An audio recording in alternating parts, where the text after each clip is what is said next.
So much. My name is Honorable Leah Sankaire, the Women Rep of Kajiado County, and we are here today. It's a very sad day for the people of Kibiko, people of Kajiado West, and people of Kajiado County at large.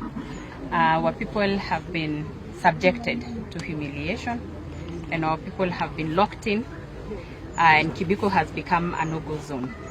Since 25th, there has been a dispatch of police officers and GSU to the ground, not allowing our people to celebrate in peace, not allowing women to go fend for food, and people have been locked in like it's become an emergency, a state of emergency in Kibiko. And our people have been crying. Kuanzia tarehe 25, watu wetu kutoka Kibiko wamekatazwa kutoka nje, wanalindwa na polisi wasitoke na wasiingie ndani. Kumekuwa na state of emergency Kibiko, and we don't know why. Watu wetu wamelia, na sisi tukakuja kama viongozi wao kwenda kuwasikiza kilio chao.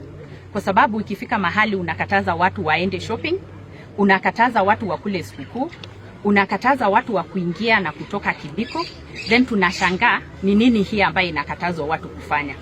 Na tukakuja leo tukasema wacha tufike kwa watu wetu, kwa sababu tumekuwa tukisikia wanafinyiliwa, tumekuwa tukisikia police force imejaa hapo GSU, riot police wako hapo, na hatujui watu wetu wako na makosa gani.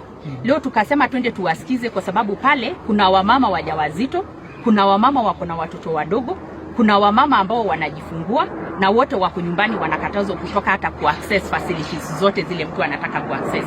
I think it's a free world. It's Kenya. It's in the 21st century. Hauwezi fungiwa ndani kama hauna makosa umefanya. Na watu wetu wamelia, kule kuna njaa, they cannot access anything. Na sisi tukasema leo twende kama viongozi tukasikize watu wetu, because we are the representatives of the people. Tukafika hapo, tukakuta roadblock ya kwanza, na tukaweza kuwa engage, tukaongea vizuri, watu wetu wamekuwa peaceful. Tukasema sisi tunataka kuwafikia, kwa sababu mmeona kwamba walikuwa pale uwanjani very peaceful, wanataka tu kuja tusikie kilio yao na sauti yao pia isikike. Waulize wamefanya makosa gani, wanawekewa polisi wasitoke nje ya maboma zao. Wamefanya makosa gani wasiweze kuaccess zile facilities na kila kitu ambao wanataka. Sisi kufika hapo, Mheshimiwa Gavana akaongea na wakubwa, tukasema tutaingia ndani, tukawaambia because there were more police there than the people themselves. We have GSU officers dressed in gear ya riot gear, wamejaa hapo more than 100, na tunashindwa hawa wanafanya nini hapa. Tukawaambia basi if your security providers take us to the field, twende tuongee na watu wetu, tusikie shida zao ili tuweze kutatua hii shida, kwa sababu sisi kama viongozi tunaweza tatua hii shida. Tukasimama hapo, suddenly they said it's okay, we can go. Then dakika kidogo huyu sub county DCC wa Kajiado West akafika, Lydia, she gave instructions, and suddenly we were told you will not access. Tukasema kwa sababu sisi hatuna vita, it is okay, we will address the media, we will go and have another plan, but we have to access our people. We are the representatives of the people. Na watu wetu hawaezi lia alafu sisi tukatai kusikia kilio chao. Mheshimiwa Gavana akaanza kuongea, na within no time wakaanza kutupiga na rubber bullets, wakatupa tear gas. In fact, my car was targeted. I was walking to the car, then they started throwing tear gas. They threw at me, they threw to inside my car. Then unashindwa, what is this that we have done? What is this that we have done? And what is this that these people have done?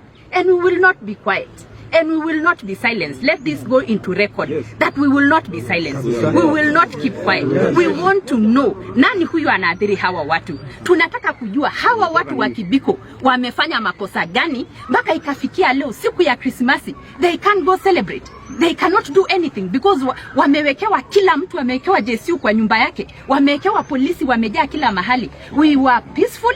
We wanted to go and address the issue, but we are here being targeted. What did we do?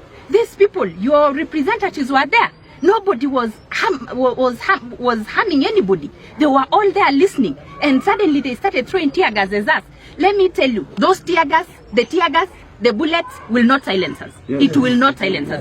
In fact, it will make our voices as loud as possible, because we must know what is the root cause of this. Na sisi tuko kwa serikali. I'm the women representative for Kajiado County, elected. I have an electorate called women. When they cry today kwamba hawatoki kwenda kutafuta chakula, hawatoki kwenda kupata msaada huko nje, I must go and listen to my people. Let me tell you, hii Kibiko haitaenda. Na tulisema wakati wa kugawa mashamba Nairobi, wakati ule ni kama Wamasai hawana viongozi. Leo wamepata. Leo wamepata. Hii shamba itakatwa Kibiko, wale wanaishi Kibiko watahesabika. It does not matter the amount of intimidation italetwa, haijalishi polisi wangapi wataletwa, but we will not be silent until our voice is heard.